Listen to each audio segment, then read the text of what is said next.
மக்களே welcome to Phoenix cooking. இன்றைக்கி நம்ம பிரியாணி ரெசிபி தாங்க போட போகிறோம். இன்றைக்கி இந்த பிரியாணி வந்துட்டு நம்ம நிறைய அளவுகளில் போட்டிருக்கோம், 2 கிலோ 3 கிலோ 1 கிலோன்ட்டு. ஆனால் 1/2 kg போட்டதில்லை. இந்த 1/2 kg சிக்கன் பிரியாணி பிகினர்ஸ்க்கு ரொம்பவே யூஸ்ஃபுல்லாக இருக்குங்க. வாங்க எப்படி செய்யுதுன்னு பார்க்கலாம்.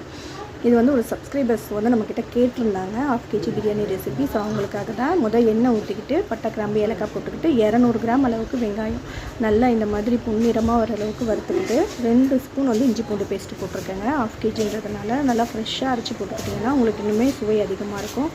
இது கூடயே 3 பச்சை மிளகாய், 1 ஸ்பூன் மிளகாய்த்தூள். இப்போ வந்து மிளகாய்த்தூள் போட்டுக்கிட்டிங்கன்னா உங்களுக்கு நல்லா வந்து கலர் கொடுக்குங்க. இந்த எண்ணெயோடைய மிளகாய்த்தூள் கலந்ததுக்கப்புறமா நல்லா கலராக இருக்கும் பாருங்கள் இந்த மாதிரி. இப்போ அடுத்தது பார்த்திங்கன்னா தக்காளி 200 கிராம் தக்காளி தான் சேர்த்துருக்கேன் நான். 200 கிராம் வெங்காயம், 200 கிராம் தக்காளி. இது வந்து வடி பிரியாணி தாங்க இதுக்கு நான் செய்ய போகிறேன். சைடில் பார்த்திங்கன்னா ஒரு பாத்திரத்தில் வந்துட்டு 1/2 லிட்டர் தண்ணி ஊற்றி அது கூடயே 1 ஸ்பூன் உப்பு, 1 பட்டை கிராம்பு ஏலக்காய் போட்டு மூடி வச்சு தண்ணி கொதிச்சிட்ருக்கு. அதில் வந்து அரிசி போடணும். அதை நான் எப்போ போடுறதுன்னு சொல்கிறேன். இப்போ இதில் பார்த்திங்கன்னா ஒரு பிடி கைப்பிடி அளவுக்கு புதினா, ஒரு கைப்பிடி அளவுக்கு மல்லி சேர்த்துக்கிட்டேன். இது கூடயே வந்துட்டு 1/4 ஸ்பூன் மஞ்சள் தூள், 1 ஸ்பூன் மிளகாய்த்தூள், ஒரு 3/4 ஸ்பூன் அளவுக்கு நம்மளோட பிரியாணி மசாலா, ஃபீனிக்ஸ் பிரியாணி மசாலா தாங்க இதில் நான் சேர்த்துருக்கேன். இதை நல்லா வதங்கினதுக்கப்புறமா ஒரு 1/2 பாக்கெட் தயிர் சேர்த்துருக்கேன். நான் சின்ன பாக்கெட்டில் தான், அதாவது ஒரு 4 ஸ்பூன் அளவுக்கு தயிர் இருக்கும்.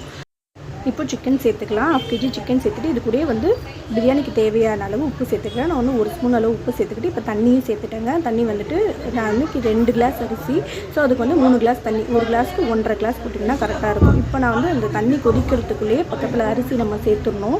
சேர்த்துட்டு ஒரு 2 நிமிஷம் இருந்தால் போதுங்க. நம்ம ஆல்ரெடி சுடுதண்ணி நம்ம அப்போவே வச்சுட்டோம் இல்லைங்களா, ஸோ நல்லாவே சூடாக இருக்கும். ஸோ ஒரு 2 நிமிஷம் இருந்துச்சுன்னா போதும். உடனே டக்குன்னு அந்த தண்ணியை வடிச்சிட்டு நம்ம இந்த தண்ணி கொதிச்சது இல்லைங்களா, சிக்கன் தண்ணி கொதிக்கிறது இல்லைங்களா, அதில் தூக்கி நம்ம அந்த பிரியாணி அரிசியை போட்டுற வேண்டியது தான். அரிசி ஒரு 1/2 பதத்துக்கு வெந்திருந்தால் கூட போதுங்க, உங்களுக்கு கரெக்டாக வந்துடும். இங்கே பாருங்கள் தண்ணி வந்துட்டு நம்ம இந்த 3 கிளாஸ் தண்ணி ஊற்றணும் இல்லைங்களா, அந்த கிளாஸ் தண்ணியே போதும். நமக்கு தண்ணி மேற்கொண்டு ஊற்ற வேண்டிய அவசியமே கிடையாது. இப்போ நம்ம தம் வச்சு எடுத்துடலாம். பாருங்கள் எப்படி நம்மளோட பிரியாணி உதிரியாக இருக்குன்னு. ஸோ அவ்வளோதான் மக்களே, ரொம்பவே ஈஸி தான். மறக்காமல் எல்லோரும் செஞ்சு பாருங்கள். நம்ம ஹோட்டலில் சாப்பிட்ற அதே ஸ்டைலில் அதே டேஸ்ட்டில் பிரியாணி நல்லா உதிரியாக நம்ம வீட்டிலேயே செஞ்சாச்சு. 1/2 kg பிரியாணி கேட்ட நண்பர்களுக்காக. ஸோ அவ்வளோதான் மக்களே, நம்மளோட சேனலை மறக்காமல் சப்ஸ்கிரைப் பண்ணிவிடுங்க, லைக் பண்ணிவிடுங்க.